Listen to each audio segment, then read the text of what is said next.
하나님의 말씀을 보시겠습니다.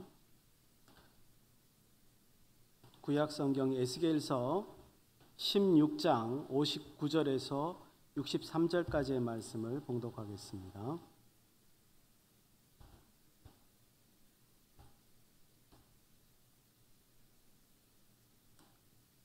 나 주 여호와가 이같이 말하노라. 내가 맹세를 멸시하여 언약을 배반하였은즉 내가 네가 행한 대로 네게 행하리라.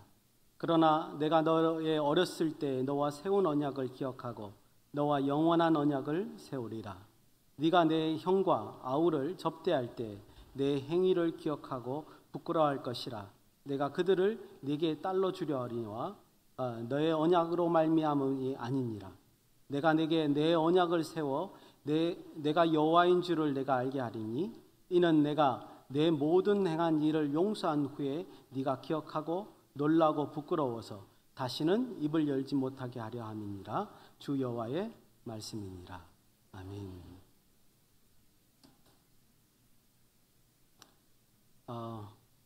주보에 나와 있듯이 8월의 말씀의 주제는 자비와 양선입니다. 그래서 저도 오늘 에스겔서를 쭉 보고 있는데 자비와 양선의 주제가 어떤 맞는 것이 있을까 하고 본문을 찾다가 오늘 에스겔서 16장 마지막 부분을 보게 되었습니다. 금방도 이제 읽어보신 것 같이 그냥 읽으면 도대체 59절에서 63절의 말씀이 무슨 말씀인지 잘 알기가 참 어렵죠. 그래서 여러 가지 배경적인 말씀을 드리고 본문을 이해하고 그리고 이것이 어떻게 자비와 양선과 연결이 되는지 한번 살펴보려고 합니다. 자비라는 용어는 불교 용어에도 있습니다. 그런데 마땅히 성경에 말씀하시는 그 자비와 다르죠. 성경에서는 그러면 어떤 내용으로 이 자비라는 말을 이해해야 될까? 제가 생각해 보니까 히브리어의 헤세드라는 용어가 이 자비라는 말과 자비라는 말을 잘 대변하는 말이다 이렇게 생각이 됩니다. 그래서 헤세드의 정의를 좀 알려드려야 될 것 같습니다. 헤세드란 말은 창조주이신 하나님께서 피조물에 대해서 멈추지 않는 지속적인 사랑, 이거를 이제 헤세드라고 합니다. 이것이 이제 우리 한글 성경에는 자비 이렇게 번역이 될 수 있죠. 그래서 이 자비라는 말을 쓸 때는 하나님의 끝없는 사랑, 우리를 향한 하나님의 끝없는 사랑, 물론 우리뿐만 아니라 모두 피조물에 해당이 되는 건 말입니다만은 우리를 향한 끝없는 그 사랑, 멈출 수 없는 그 사랑, 이런 사랑으로 이해하는 게 좋을 것 같습니다. 그리고 이제 양선이라는 말을 제가 이제 찾아보니까 한자로 어질양 착할 선이더라고요. 그래서 이제 양선이란 말은 어질고 착한 성품 그 자체 이렇게 이제 이해하시면 될 것 같습니다. 일반적으로 착하다, 착함 이렇게 이제 이해하시면 되겠고 그것 때문에 이제 표준 세번역을 보면 선함이라고도 번역이 되어 있고요. 공동 번역에 보면 선행이라는 말로도 번역이 되어 있는 것을 볼 수 있습니다. 그래서 일반적으로 양선이라는 말은 사람을 향해서 관대하게 행하거나 선행을 행할 때 그의 성품을 가리키는 말이다 이렇게 얘기할 수 있습니다. 그럴 때 이제 우리의 관심사는 물론 이런 일반적인 의미도 중요하겠지만 성경에서 양선을 무엇이라고 하느냐 이거를 이제 조금 우리가 살펴봐야 될 것 같습니다. 신약 성경을 살펴보면 이 양선의 개념이 잘 나오는데요. 모두 살펴볼 수는 없고 제가 대표적으로 말씀을 드리면 갈라디아서 5장 22절에 성령의 열매 중에 하나로 양선이 표현되어 있습니다. 그래서 그 양선을 이렇게 이해하면 참 좋을 것 같습니다. 성령과 동행하는 자들이 인생 속에서 맺게 되는 그 하나님께 배운 그 하나님의 성품의 열매, 이거를 양선이라고 이해하면 될 것 같습니다. 조금 다르죠. 그냥 착한 게 아니에요. 하나님의 성품을 배워서 우리의 인생 속에서 맺혀지는 열매 중에 하나가 양선이다, 착합니다. 이렇게 이제 이해를 해야 될 것 같습니다. 이렇게 말씀드려도 자비나 양선이란 말 자체가 굉장히 추상 명사이기 때문에 그거를 이제 정확하게 이해하기가 참 어렵습니다. 그래서 오늘 이제 본문을 통해서 제가 이제 여러분들과 묵상해 보고자 하는 것은 무엇이냐면 하나님의 어떤 자비의 단면이 어떤 것인가. 그러면 이제 좀 더 자비에 대해서 이해를 해볼 수 있지 않겠습니까? 또 마찬가지로 성경적 양선의 의미가 무엇인가. 이런 거를 이제 조금 더 접근해서 한번 살펴볼 거고요. 조금 더 나아가서는 자비와 양선의 관계가 어떠한가, 그런 거를 좀 묵상해 보려고 합니다. 에어컨을 꺼야 될 것 같은데 꺼주시기 바랍니다. 그럼 이제 본문의 말씀의 내용을 좀 살펴보겠습니다. 오늘 본문 말씀은 이제 그 에스겔서 16장 44절부터 그 이야기가 시작이 됩니다. 금방도 아까 읽어보셨지만 이 본문 자체로는 이야기가 굉장히 어렵습니다. 그래서 배경 설명을 해드리고 이제 본문을 또 한 절 한 절 읽으면서 이해를 해보겠습니다. 그래서 에스겔 16장에 이제 44절부터 시작되는 얘기인데, 에스겔 16장이라고 하는 것은 성경 역사상 가장 이스라엘의 우상 숭배를 힐난하는, 가장 비판적으로 말하는 부분이기도 합니다. 오늘 지금 16장 44절부터도 그런 내용으로 이제 되어 있죠. 특별히 이스라엘 민족을 의인화해서 사람으로 그 표현을 해서 그들의 우상 숭배를 비난하는 것을 우리가 볼 수 있습니다. 이제 어떤 면에서 보면 이게 비유니까 이해하기가 어려우실 수 있는데 예를 한번 들어보면요. 45절 말미에 이렇게 표현되어 있습니다. 내 어머니는 헷 사람이요 내 아버지는 아모리 사람이며, 이렇게 표현되어 있습니다. 근데 이스라엘 백성들의 그 부모가 헷 사람과 아모리 사람이 아니거든요. 그러니까 이거는 혈통적으로 이스라엘의 부모를 말하는 게 아니다, 이렇게 볼 수 있습니다. 근데 왜 여기서 갑자기 이스라엘의 어머니는 헷 사람이요 아버지는 아모리 사람이냐 이렇게 말하느냐 하면, 헷 사람과 아모리 사람이 어떤 사람인가 알면 이제 이해가 됩니다. 헷 사람과 아모리 사람들은 우리 여호수아서를 보면 뭐죠? 그 진멸당할 그 가나안 부족들 중에 하나들이지 않습니까? 그래서 이 지금 너희 어머니는 헷 사람이고 너희 아버지는 아모리 사람이다 이렇게 말하는 이유는 한마디로 말해서 너희 이스라엘들이 이 가나안 백성들의 우상 숭배를 닮았다는 거예요. 그걸 똑같이 따라한다는 거예요. 그거를 지금 이렇게 비유적이고 비난적으로 표현하는 것이다, 이렇게 볼 수 있습니다. 혈통은 다르지만 너희가 그들의 우상 숭배를 따랐기 때문에 그들에서 낳은 자식과 진배 없다, 이런 뜻을 이제 담고 있는 겁니다. 뿐만 아니라 두 번째 예를 한번 보시기 바랍니다. 소돔과 사마리아가 또 등장을 하게 됩니다. 여러분들 잘 아시다시피 소돔과 사마리아는 성경에서 굉장히 치욕적인 대상으로 설명되는 두 지역입니다. 특히 소돔은 창세기 때 볼 때 하나님께서 진멸하신 악행의 도시의 대명사로서 이제 창세기에 사용되고 있는 것을 봅니다. 그다음에 사마리아라는 곳은 어디냐면 이스라엘이 두 나라로 나중에 갈라지지 않습니까? 솔로몬 왕 이후에 이제 남유다와 북이스라엘로 이렇게 갈라지게 되는데, 그 북이스라엘의 수도가 나중에 이제 세 번째 수도가 바로 이 사마리아인데, 사마리아에서 이제 수도를 정한 다음에 그 다음에 북이스라엘이 멸망할 때까지 사마리아 그 수도를 옮기지 않습니다. 그래서 사마리아다 이런 말은 북이스라엘의 수도다 이렇게 말할 수 있습니다. 그런데 이 북이스라엘은 하나님께 우상 숭배를 하고 난 다음에 하나님께 징계를 받아서 벌써 일찌감치 BC 722년에 아수르에게 멸망당하고 맙니다. 그래서 이제 에스겔 당시까지만 하더라도 사마리아다 이 말은 굉장히 이제 하나님을 배반한 자, 하나님께 앞에서 우상 숭배한 자의 어떤 대명사로서 표현이 되고 있습니다. 그런데 46절에 보니까 어떻게 되어 있냐면, 이스라엘을 너희들의 형, 그러니까 지금 에스겔과 함께한 동료들에게 형이 누구냐? 사마리아다 이렇게 표현되어 있어요. 또 너희의 동생이 누구냐? 소돔이다 이렇게 표현해요. 그러니까 성경에서의 악행의 대상의 두 지역 소돔과 사마리아가 너희와 형제다라고 표현한 자체가 에스겔과 함께한 이스라엘 사람들에게는 굉장히 치욕적인 언사다 이렇게 볼 수 있는 거죠. 그럼에도 불구하고 여기서 끝나지 않습니다. 이 치욕적인 언사가 그 좀 더 부각되어서 설명되는 부분이 있는데요. 그게 바로 52절입니다. 제가 52절을 한번 읽어드리겠습니다. 네가 네 형 아우를 유리하게 판단하였은즉, 요건 이제 조금 더 제가 설명드릴게요. 너도 네 수치를 담당할지니라. 네가 그들보다 더욱 가증한 죄를 범함으로 그들이 너보다 의롭게 되었나니.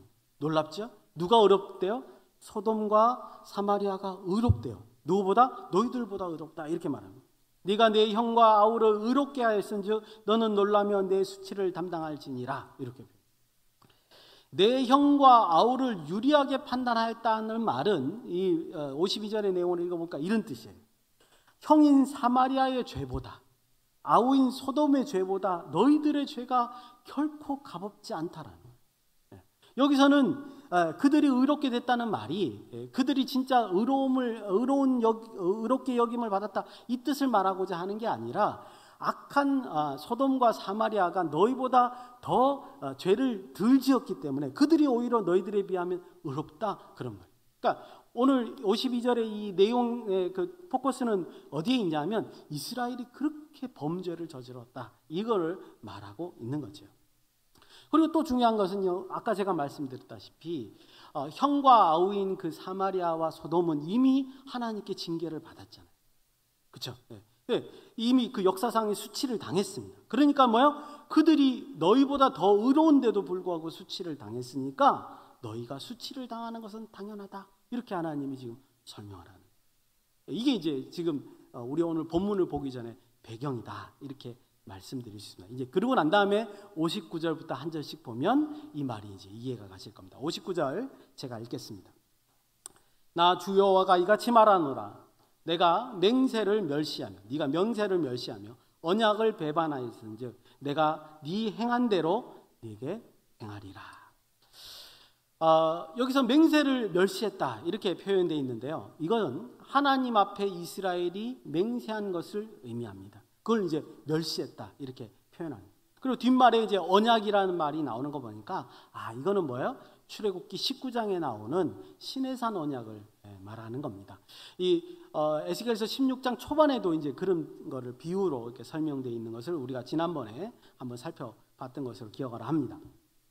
시내산 언약이란 뭐냐? 이제 우리 이제 대예배 시간이니까 잘 모르시는 분들에서 짧게 요약하면, 이스라엘이 애굽에서 나왔잖아요. 하나님의 은혜로 나왔잖아요. 그리고 난 다음에 3개월 만에 하나님을 만나는 곳이 어디냐? 바로 시내산이죠. 그게 출애굽기 19장에 잘 설명이 되어 있습니다. 거기서 뭘 했느냐 하면요, 하나님을 만나고 난 다음에 하나님의 음성을 이스라엘이 듣습니다.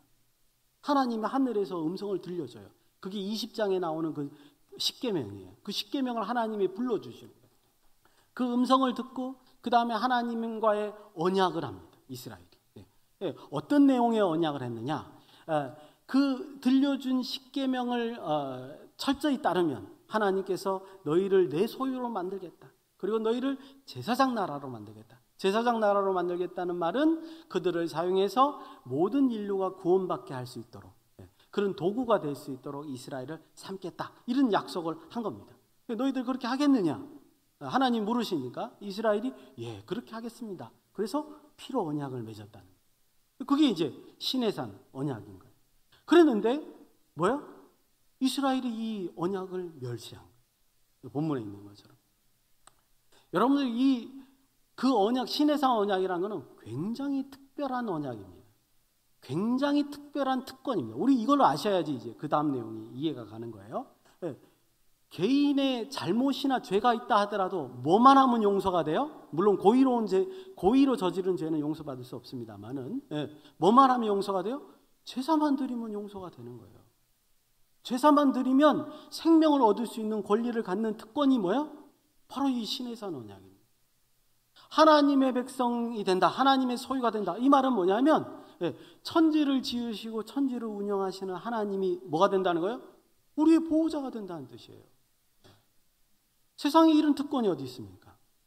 그렇죠? 우리 세상에서 권력 있는 사람이 내 편이다, 이거 가지고도 많은 권리를 행할 수 있지 않습니까? 그런데 천지를 운행하시는 하나님이 나와 함께 하시고 나의 아버지가 되시고 나를 인도하신다라고 생각하면 이런 특권은 없는 거죠. 여러분들뿐만 아닙니다. 여호수아서를 보시면 하나님이 이거를 누리게 하기 위해서 어떻게 하시죠? 가나안 땅을 공짜로 주시잖아요. 가나안 땅을 주신다니까요. 그리고 가나안 땅을 주시고 난 다음에 대대로 그 땅을 물려받도록 허락을 하신다. 영원히 그 땅은 자기네들 거가 되는 거예요. 공짜로 얻는 거예요. 중요한 건 이렇게 하나님이 은혜를 베풀어 주셨는데 이스라엘은 그 언약을 무시한 거예요. 멸시한 거예요. 이 모든 특권을 스스로 걷어차버린 거예요.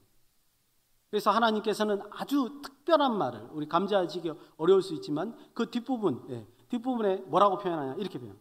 네가 행한 대로 네게 행하리라. 이렇게 말해요. 여러분도 이건 굉장히 무시무시한 말이죠. 지금까지 말씀드렸던 그 특권을 누리게 못하고 너희가 행한 대로 하나님이 심판하겠다는 거예요. 이거는 특권을 없앤다는 말이고요. 이거는 세상의 일반 사람들과 똑같이 대화하겠다 이런 말이에요. 하나님의 계명을 지키고 하나님과 동행하면 얼마나 세상에서 아름답고 정의롭고 화려한 삶을 살 수 있었겠습니까? 한번 생각을 해보십시오. 우리가 얼마든지 유치할 수 있거든요. 근데 그런 특권을 그냥 내버린 거예요. 멸시한 거예요. 그래서 하나님이 그래? 그러면 너희가 행한 대로 심판하리라. 그렇게 말씀하십니다. 계속해서 60절입니다. 그러나 내가 너의 어렸을 때 너와 세운 언약을 기억하고 너와 영원한 언약을 세우리라. 하나님이 갑자기 마음을 바꾸신 건 아니에요. 근데 이런 범죄함에도 불구하고 하나님이 어떻게 하시겠다라고 말하는 거예요. 그들이 하나님께서 주신 특권을 차버렸는데, 그래서 이미 그 자격이 없어졌는데 없는 자격도 다시 만들어서 영원한 언약, 이제는 무슨 언약이요? 영원한 언약을 다시 세우시겠다 이렇게 말하는 거예요. 어렸을 때라는 말은 아까 말씀드린 그 시내산 언약 때, 지금 에스겔 서니까는 저 한참 뒤니까 시내산 언약 때의 내용을 보니까 그때도 마찬가지였어요. 그들이 특별한 자격이 있어서 하나님이 그들에게 언약을 맺게 하신 거 아니었어요. 오직 하나님의 신실하신 그 은혜와 사랑 때문에 그들을 선택하시고 그들을 불러 모아주시고 그들과 언약하시고 그들에게 특권을 부여한 거죠. 근데도 그들이 차버릴 거예요.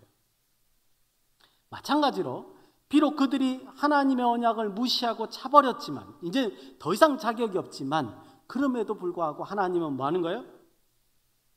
너희들 때문이 아니라 내 사랑으로 언약을 다시 세우는 겁니다. 왜 세우겠냐? 왜 하나님이 그렇게 배반했던 그들을 다시 불러서 다시 언약을 세우게 하느냐? 61절, 62절에 그 내용이 나와 있습니다. 내가 내 형 아우를 접대할 때 내 행위를 기억하고 부끄러워할 것이라. 내가 그들을 내게 딸로 주려니와 내 언약으로 말미암이 아니니라. 내가 내게 내 언약을 세워 내가 여호와인 줄을 네가 알게 하리니. 내용을 보니까 두 가지예요. 첫 번째는 뭐냐면 형과 아우인 사마리아와 소돔을 마주해요. 만나요. 나중에 접대할 때, 이 말은 봉사한다는 뜻이 아니라 만나는 겁니다. 만났는데 어디서 만났냐? 천국에서 만나는 겁니다. 근데 아까 그랬잖아요. 이들은 이스라엘보다 덜 죄를 지은 자들이에요. 오히려 그들보다 의롭다 할 정도로 덜 죄를 지은 자들인데 천국에서 딱 맞닥뜨린 거예요. 행위는 더 이스라엘이 악을 더 저질렀는데 구원은 같이 받았단 말이에요. 그럼 어떻게 하죠? 부끄러워하는 거예요. 아, 나보다 좀 나은데 저들과 같은 상급을 받는구나. 이게 첫 번째 하나님의 목적이에요. 이스라엘이 부끄럽게 만드는 거 하나님의 목적이에요. 둘째는 뭐냐면 분명히 하는 게 하나 있습니다. 너희들이 언약을 잘 지켜서 다시 회복시키는 게 아니라는 거예요. 뭐라고 표현이 되어 있죠? 지금 본문에 보면 뭐냐면 너의 언약으로 말미암음이 아니라 내가 내게 내 언약을 세워. 너희가 약속을 잘 지켜서 내가 그 대가로 주는 것이 아니라, 그게 아니라 너희가 많이 부족하지만 배신도 했지만 내가 오히려 그럼에도 불구하고 영원한 언약을 세워서 너희들을 구원한 것이다. 이렇게 분명히 말씀한다는 거죠. 그래서 저는 이 장면을 보면서 뭐라고 생각하냐면 도대체 왜 이러실까 하나님? 딱 하나밖에 없어요. 이걸 설명할 수 있는 이유는 딱 하나밖에 없어요. 누가 누구를 사랑하는 거예요? 하나님이 이스라엘을 사랑하시는, 멈출 수 없는 그 사랑을 사랑하시는, 즉 이거는 하나님의 자비가 한마디에 묻어나오는 것이다, 이렇게 말할 수 있습니다. 그게 60절에 뭐예요? 그러나 내가 너의 어렸을 때 너의 세운 언약을 기억하고, 이때부터 하나님은 그 사랑을 베푸시기 시작하신 것이다, 이렇게 말씀드릴 수 있습니다.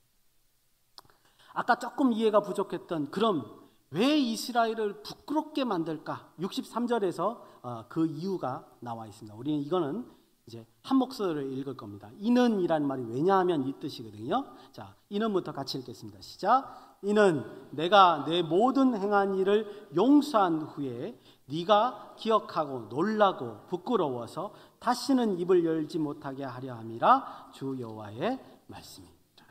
입을 열지 못하게 한다는 말이 뭐죠? 너희가 그런 받을 은혜가 없음에도 불구하고 내가 은혜를 줬으니까 뭐야? 더 이상 말을 못하는 거죠. 너무 감사해서. 입을 다물면 그 다음에 어떻게 할까요? 하나님께서 주신 은혜에 보답을 하고자 어떤 행위를 할 것이 아니냐, 이런 겁니다. 여러분들, 용서의 대가가 절대로 그들의 올바른 행위 때문에 일어난 게 아닙니다. 오직 하나님의 은혜로 용서받고 다시 구원받고 하나님의 일에 동참하게 된 것이다. 이거를 이 63절에서 분명히 한다는 것을 우리에게 알려주는 겁니다. 종합하면 이렇습니다. 하나님께서는 이스라엘에 징계할 때조차도 구원의 은혜에 참여할 수 있도록 그것을 수단으로 사용하고 있는 겁니다. 우리가 생각할 때 일반적으로 징계를 받으면 하나님께 혼나는구나, 벌을 받는구나, 이렇게 생각하지만 하나님은 벌을 주는 것 자체도 목적이 아니에요. 그 잘못에 대해서 문책하는 것 자체가 목적이 아니란 말이에요. 뭐가 목적이 되느냐? 그것을 통해서 그들이 다시 돌아오게 하는 것, 이것이 목적이었다는 걸 여기서 드러내요. 여러분들, 이 말씀을 가만히 생각해 보면 이거예요. 피조물에 대한 하나님의 자비, 제가 아까 자비와 양선에 대해서 알아본다 그러지 않았습니까? 자비, 그 한마디로 따르면 그 충만하신 사랑, 피조물에 대한 사랑은 그 자체가 하나님의 백성들이 하나님의 그 선하신 목적에 따르게 하기 위한 어떤 그런 요구이다, 이렇게 말할 수 있는 겁니다. 한마디로 다시 말씀드리면, 우리가 하나님의 자비를 제대로 깨닫는다. 그럼 어째야 돼요? 하나님께서는 우리가 뭐를 하기를 원하시는구나, 하나님께 돌아와 하나님의 선한 목적을 이루게 하시기를 원하구나, 그거를 깨달아야 한다. 그걸 깨닫지 않으면 하나님의 자비를 깨닫는 것이 아니라는 거예요. 맨날 우리가 말로는 하나님의 자비를 원한다고 하면서 정작 중요한 요소인 이 부분을 깨닫지 못하면 안 된다, 이렇게 말할 수 있습니다. 여기까지가 오늘 본문의 말씀이라고 볼 수 있습니다. 그래서 아까 말씀드린 대로 하나님의 자비가 어떤 성격을 가지고 있느냐, 또 성도의 양선이 또 어떤 의미를 가지냐, 좀 더 살펴보고요. 짧게나마 그 하나님의 자비, 금방 제가 사실은 말씀드린 거지만 자비와 성도의 양선이 어떤 관계가 있느냐를 묵상하고 설교를 마치려고 합니다. 첫 번째 묵상입니다. 우리는 이 본문을 읽을 때 이런 생각을 하셔야 됩니다. 성경은 생각을 하셔야 됩니다. 읽으면서 생각을 하셔야 됩니다.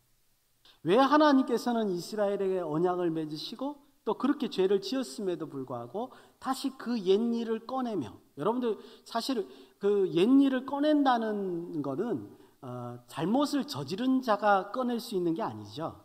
당한 자가 꺼내는 거잖아요. 근데 지금 당하신 하나님이 일부러 옛일을 꺼내는 거예요. 옛 어렸을 때 언약을 꺼내면서 오히려 영원한 언약을 그들과 맺습니다. 그들이 잘못했음에도 불구하고. 왜죠? 아까 말한 대로 그 이유는 딱 하나입니다. 피조물에 대한 하나님의 멈출 수 없는 사랑. 그런데 여러분들 그 모습을 한번 잘 보시기 바랍니다. 하나님과 언약을 맺은 이스라엘은 모든 일을 망쳤습니다. 오히려 하나님과의 맹세를 무시했습니다. 더 이상 구원을 받을 수 없는 상태에 이르렀습니다. 그래서 하나님이 선고를 하시기를 뭐라 그랬냐면 네가 행한 대로 그러면 내가 너한테 심판하리라 이렇게까지 말씀하셨어요. 이게 사실은 끝난 거죠. 만일 여러분들 하나님이 이렇게만 피조물에게 하신다면 이 세상에서 영원한 생명을 얻을 수 있는 우리는 성도들은 아무도 없을 거예요. 그렇지 않습니까? 모두가 죄에 참여하고 있어요. 그런데 이런 가운데도 하나님은 그들을 불러서 영원한 언약을 맺었단 말이에요. 여러분들 이게 우리에게도 똑같이 적용된다는 거예요. 이스라엘에만 그렇게 하신다는 게 아닙니다. 이 진리는 우리에게도 적용되는 진리다 이런 말이는 거예요. 무슨 말이냐? 여러분들 우리가 신앙생활을 하면서 우리의 노력으로 우리의 공로로 하나님께 막 다가고자 할 수 있습니다. 막 열심히 하나님 교회에서 봉사하고 노력하고 하나님 앞에 다가고자 개인적인 노력을 하려고 할 때가 있습니다. 그런데 중요한 것은 어쩌면 오늘 본문같이 본문에 있는 이스라엘과 같이 하나님 뜻에서 굉장히 멀어져 있는 자신의 모습을 발견할 수도 있습니다. 만일 그 하나님의 뜻에 순종하지 않는다면. 무슨 말씀이냐면요. 하나님의 뜻을 알아야 된다는 거예요. 그냥 열심히만 일한다고 해서 그것이 하나님의 뜻을 수행하는 게 아니라는 겁니다. 오늘 본문에서는 잘 드러난 게 뭐냐면 하나님의 이 자비, 사랑이 없었다면 우리는 돌아갈 기회도 없었고요. 하나님 돌아갈 장소도 없었던 것을 볼 수 있습니다. 내 신앙에 관한 부분은 내가 시작했다고 생각하기 쉬운데 절대로 그렇지 않습니다. 하나님이 장소를 마련해 놓지 않으셨다면 내 신앙, 내 노력, 내 모든 것은 아무런 가치가 없는 거예요. 무슨 말이냐? 대표적으로 우리가 우상을 섬긴다고 생각해 봅시다. 우상은 헛된 거잖아요. 우상에게 아무리 빌어서 우상에게 아무리 뭔가를 바친다 하더라도 우상이 우리의 어떤 소원을 들어주는 게 아니잖아요. 마찬가지죠. 하나님께서 존재해 계시고 하나님께서 사랑을 베풀어 주셨기 때문에 우리가 기도하고 나아가고 하나님을 사랑을 바랄 때 그 은혜가 우리에게 임하는 것이라. 여러분들 제가 왜 이런 말씀을 드리려고 하냐면 우리의 모든 일에 있어서 성도는 하나님의 자비에 의존하면서 살아야 된다는 거예요. 하나님의 은혜를 간구하십니까? 그러면 하나님의 자비를 기억하셔야 돼요. 그 자비가 우리의 모든 출발점이며 우리의 모든 종착점인 것을 잘 기억하셔야 돼요. 이게 굉장히 단순한 것 같지만요. 이것을 잘 생각하면 우리의 모든 일에 대한 기준, 그 다음에 좋은 출발점, 여러 가지 미사옥으로 쓸 수 있겠죠. 그죠? 그리고 우리가 해야 할 범위가 무언가, 이거 다 할 수 있어요. 내가 이 일을 해야 되나 말아야 되나 다 할 수 있습니다. 왜? 우리의 출발점이 어디서 시작되기 때문에요? 하나님께서 우리를 사랑하신 것 때문에 우리가 일을 한다. 그 출발점이 생겼기 때문에 그렇다는 거죠. 둘째로는 양선에 대한 얘기를 좀 해야 될 것 같습니다. 양선을 앞에서 정의하기를 어질고 착한 성품이다 이렇게 말씀을 드렸습니다. 여러분들 그래서 성경에서 말하는 양선은 뭐냐 이렇게 생각할 때 우리가 앞에서 많은 논의를 했기 때문에 이제 아시겠습니다만은 뭐죠? 하나님의 자비에 근거한 양선이 있어야 되는 거죠. 이스라엘은요 하나님 앞에 맹세했던 맹세도 멸시하고 하나님을 배반하고 돌아섰습니다. 그럼에도 불구하고 하나님은 원래대로의 약속을 회복시켜 주시고 그들을 하나님의 도구로 사용했습니다. 그게 뭐라 그랬죠? 하나님의 자비다 이렇게 말씀드렸습니다. 하나님의 자비 자체가 하나님께서 피조물에게 베푸신 그 자비 자체가 무엇을 우리 피조물들에게 의미하냐면 우리 피조물이 하나님의 뜻 안에서 무언가 하기를 요구하신다는 거예요. 그 중에 하나가 뭐예요? 양선이. 그래서 신약 성경에는 성령의 열매로서의 양선을 말씀하고 있는 거죠. 여러분들 착함, 선함은요 원래 하나님 거예요. 우리 게 아니에요. 우리의 품성이 아니고요. 우리가 착한 일을 할 수 있는 것은 하나님의 형상을 물려받아서 하나님께서 하시는 착함을 따라할 수 있는 거예요. 모방할 수 있는 거예요. 그래서 하나님은 이미 우리에게 그걸 내재해 주시고 난 다음에 그 양선을 따라할 수 있도록 인도하시는 거예요. 우리가 잊었던 거죠. 우리가 그 따라하는 방법을 안 했던 거지 하나님께서는 원래부터 요구하셨던 거예요. 우리가 하나님을 배반하고 돌아갔을 때 하나님께서 그러지 마라. 돌아와서 착한 일을 해라 하시는 것이다. 이렇게 말할 수 있습니다. 정리해서 말씀을 드리면요. 복음의 진리를 전달한다. 이런 큰 틀을 가지지 않고 양선을 한다는 것은 세상에서 무의미한 겁니다. 그것은 오히려 세상에서 이용의 도구가 될 수 있습니다. 착한 일 한다는 것. 착한 일은 어떤 틀 안에서 해야 된다고요? 하나님의 진리. 하나님께서 인류를 구원하신다라는 그 진리를 전달하는 틀 안에서 착한 일이 이루어져야 된다는 것이죠. 그래야 양선의 기준이 바로 잡힙니다. 그래야 양선에게 지혜가 있는 겁니다. 착한 일을 해도 지혜가 있어야 돼요.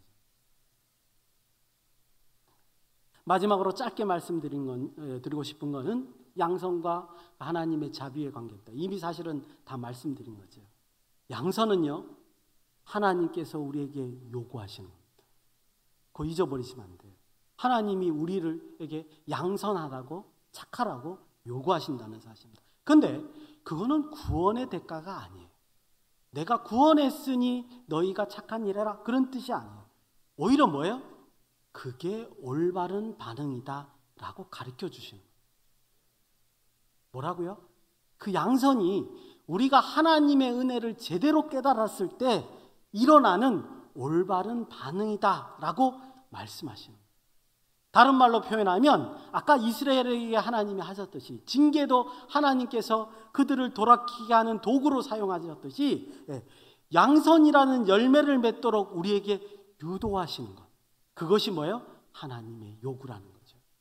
절대로 하나님의 이익을 위해서 이런 걸 요구하시는 게 아니에요. 우리를 위해서, 우리가 잘되고 우리가 복되고 우리가 즐겁게 하시기 위해서 우리에게 요구하시는 것이다. 이렇게 말씀을 우리가 이해할 수 있습니다. 그래서 바라기는요, 여러분들 지금도 역사하시고 무한히 베풀어 주시는 하나님의 자비를 우리는 삶에서 경험할 수 있습니다. 그렇지 않습니까? 자비를 인식하셔야 돼요. 아직도 하나님께서는 살아계셔서 우리에게 그 자비를 베풀어 주시고 있다는 사실을 먼저 인식하셔야 돼요. 그리고 그 자비가 우리의 모든 일의 출발점이다, 종착점이라는 사실을 기억하셔야 돼요. 그래서 언제나 우리보다 먼저 시작하시고 언제나 우리를 위해 준비하시는 하나님을 기억을 하고 하나님의 도구로서 우리가 양선을 해야 된다라는 사실을 명심해야 됩니다. 아무런 기준이 없이, 아무런 생각이 없이 그저 열심히만 하고 그저 착한 일만 하는 것이 참된 양선이 아니고요, 참된 반응이 아니고요, 전 인류를 향한 참된 복음과 진리의 전달이라는 대명제 하에서 이런 것들이 이루어질 수 있도록 부단히 기도하고 성령의 지혜를 간구하면서 나아가는 것이 성도의 길이다. 이렇게 말씀드릴 수 있습니다. 이런 은혜가 저와 여러분들에게 임하시기를 예수님의 이름으로 축원드립니다. 기도하시겠습니다. 고마우신 아버지 하나님, 은혜를 감사합니다. 오직 하나님의 사랑을 깨닫고 하나님의 자비를 깨닫고 하나님께서 미리 준비하심을 깨닫고 그 은혜로 말미암아 살아가는, 그래서 성령의 열매를 맺는 우리 모두가 될 수 있도록 인도하여 주시옵소서. 걸어가신 예수님의 이름으로 감사드리며 기도드리옵나이다.